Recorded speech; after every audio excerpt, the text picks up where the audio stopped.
আসসালামু আলাইকুম। মুসলমান ভাইদের প্রতি সালাম এবং হিন্দু এবং অন্যান্য জাতির প্রতি আন্তরিক ভালোবাসা এবং শুভেচ্ছা রইল। আশা করি সবাই ভালো আছেন। আলহামদুলিল্লাহ আমিও ভালো আছি। তো প্রতিবারের ন্যায় আপনাদের মাঝে আবার একটি বিদ্যা নিয়ে উন্মুক্ত করার জন্য আসলাম। তো সৎসঙ্গে স্বর্গবাস, অসৎসঙ্গে সর্বনাশ। তো এটা আমি একান্ত দিচ্ছি যারা অনেক জায়গায় কবিরাজের কাছে কাজ করে প্রতারিত হয়েছেন তাদের জন্য। দেখা যায় অনেক জায়গায় অনেক টাকা পয়সা নষ্ট করছেন, কোনো ফলাফল পান নাই বা ঠিক মতো কাজ করে নাই। যাই হোক, একান্ত তাদের জন্য দিচ্ছি এগুলো। আর যদি কেউ কোনো খারাপ উদ্দেশ্যে ব্যবহার করেন বা তার কোনো ক্ষয়ক্ষতি হলে আমি বা আমার চ্যানেল দায়ী থাকবো না। যার যার নিজ দায়িত্ব করবেন। আর সম্পূর্ণ নিয়ম দেব না, কিছুটা নিয়ম হাতে রেখে দেব, কারণ না হলে তো ওর বউ নিয়ে যাবে, ওর মেয়ে নিয়ে যাবে, ক্ষতি করবে মানুষের।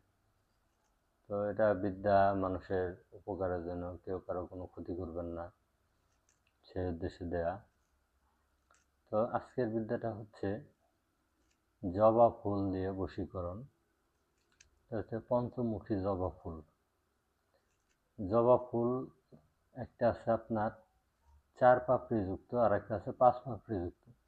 যেটা 5 পাপড়ি যুক্ত ওটা হচ্ছে পঞ্চমুখী জবা ফুল। তো সেই ফুলটা লাগবে।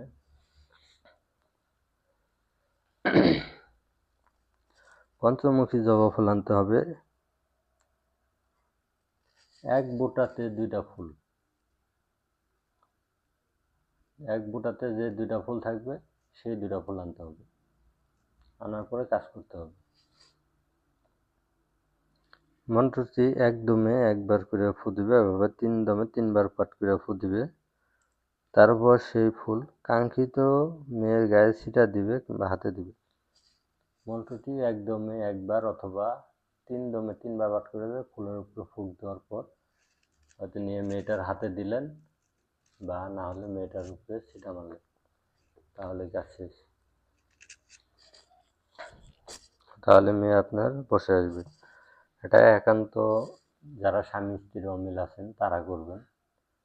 তাছাড়া অন্য কেউ করলে কোনো কাজ আসবে না, কারণ এগুলো গুরুবিদ্যা। গুরুবিদ্যা কখনো বিফলে যায় না। কারণ স্বামী স্ত্রী দেখা যায় অনেক সময় টাকা পয়সার জন্য কাজ করাতে পারেন না, তো তারা এটা নিয়ে করবেন, তাহলে ইনশাল্লাহ সফলতা পাবেন। বা যদি না বুঝেন আমার সাথে কন্ট্যাক্ট করবেন, আমি বলে দেবো কীভাবে কী করতে হয়। তো কথা আর বাড়াবো না, আমি মন্ত্রটা বলে দিচ্ছি। তো মন্ত্রটা ভালোভাবে শুনবেন। ফুল পরেন ফুলেশ্বরী, নাথে দেবী কামেশ্বরী। নাথে ফুল আপনার পায়, ফুল পরে মারিলাম অমুকের গায়ে। দেখলে তরে, না দেখলে মরে। দেহে অসতিতে 2 চরণ ধরিয়া পড়ে। ঘর বায়ে দুয়ার বায়ে, বায়ে লোহার শেকল। 18 দুয়ার বাঁধে রাধে, আমায় নিয়ে নিকল। এই মন্ত্র যদি নড়িস, ঈশ্বর মহাদেবের জটা ছিঁড়ে ভূমিতে পড়িস। খুবই সহজ একটা মন্ত্র। তো মন্ত্রটি প্রথমে মুখস্থ করে নিতে হবে। মুখস্থ করার পর 109 বার পাঠ করে সিদ্ধি লাভ করতে হবে, তারপর কাজ করতে হবে।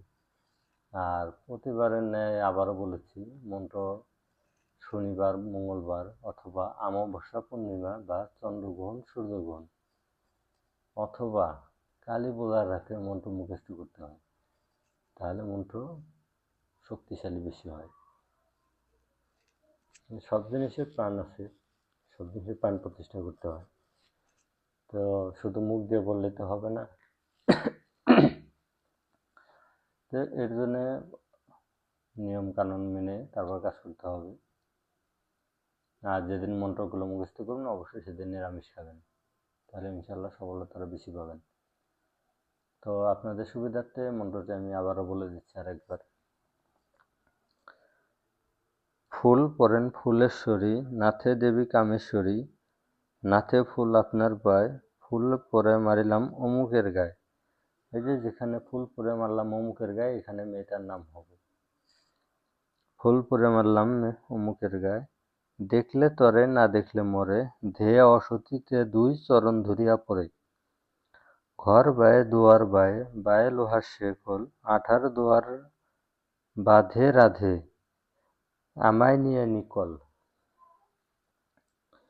এই মন্ত্র যদি নড়িস, ঈশ্বর মহাদেবের জটা খুলে ভূমিতে পড়িস। এই ছিল মন্ত্র। আমার চ্যানেলটা ভালো লাগলে সবাই সাবস্ক্রাইব করবেন, লাইক কমেন্ট শেয়ার করবেন, এবং আপনাদের কি মন্ত্র প্রয়োজন যোগাযোগ করবেন, আমি দেওয়ার চেষ্টা করব। বা কারো এখানে সব ধরনের কভারেজের কাজও করা হয়। যে কোনো কাজের জন্য ডেসক্রিপশনে দেওয়া নাম্বারে যোগাযোগ করতে পারেন। সবাই ভালো থাকবেন, ধন্যবাদ। আসসালামু আলাইকুম।